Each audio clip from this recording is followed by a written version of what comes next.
mga manggagawa at ordinaryong Pilipino na nanonood ng umaga po. Mga kontraktor naman, mga opisyal at mga politikong sangkot sa mga maanumalya at ghost projects, wala ho kaming ibang hangad kundi gumulong ang inyong mga ulo at kayo ay mapanagot at makulong. Just last July, Mr. Chair, we saw families in Malabon, Bulacan, Pampanga, and Laguna wading chest deep in flood waters. Children could not go to school, workers could not report to their jobs, and families lost everything they had built. Just as we thought na tapos na ang paghihirap ng ating mga kababayan, noong mga nakaraang araw lang, nilubog na naman ng baha ang iba't ibang lugar sa Metro Manila, lalo na sa Quezon City. This is the lived, recurring reality of millions. I speak today, Mr. Chair, to enjoin the House to act expediently on a matter of grave importance. The repeated failures and anomalies that plague our country's flood control programs and initiatives. Taon-taon at trilyong pisong halaga ng kapalpakan at katiwalian ang ating pinag-uusapan. Over the past few weeks, Mr. Chair, we have been exposed to a barrage of information about these programs, the contractors and the politicians linked. Amid the noise, let us stick to the essentials. In 2025 alone, a staggering 308.32 billion pesos has been allocated to water resources development and flood control programs. For context po, kung may Department of Flood Control, ito ang magiging ikatlong pinakamalaking cabinet level agency ng gobyerno. For the 2026 NEP, the flood control budget is 274.93 billion pesos. If there is corruption, Mr. Chair, we are talking of corruption of the grandest kind. Yung mga nagdaang issue at aligasyon ng korupsyon, mani lang sa daang bilyong pondong tinangay sa mga ghost flood control projects. The effects are no less grand in their severity.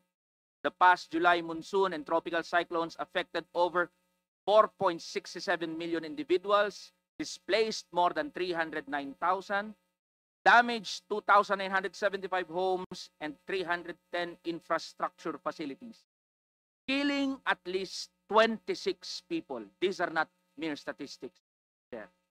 We are talking of an estimated 4.85 billion pesos in infrastructure losses and 712.4 million pesos in agricultural damage, not to mention the unquantifiable cost of human life.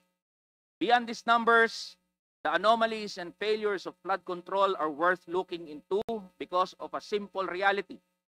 Sana po nakikinig ang mga kontraktor, ang mga politiko na sangkot dito. Kapag palpak ang flood control, ang ordinaryong Pilipino ang unang nasasaktan.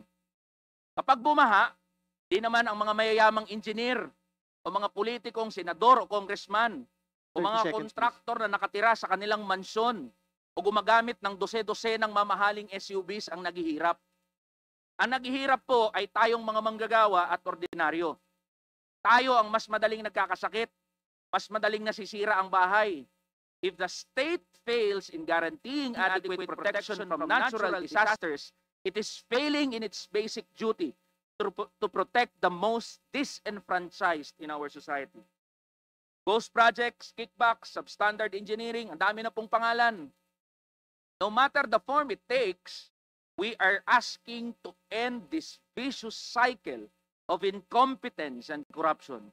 We are insisting that every death linked to flooding is a preventable death. The oversight function of Congress compels us to ensure that the executive is performing its duties in service of the Constitution, which asks us to protect the right of the people to a balanced and healthful ecology and reduce social, economic, and political inequalities. Kung may kailangang managot, Mr. Chair, panagutin po natin kahit sino pa po sila.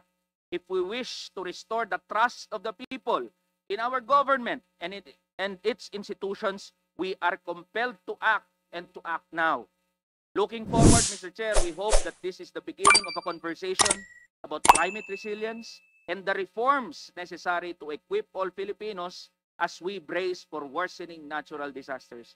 May we start at accountability and end with foresight.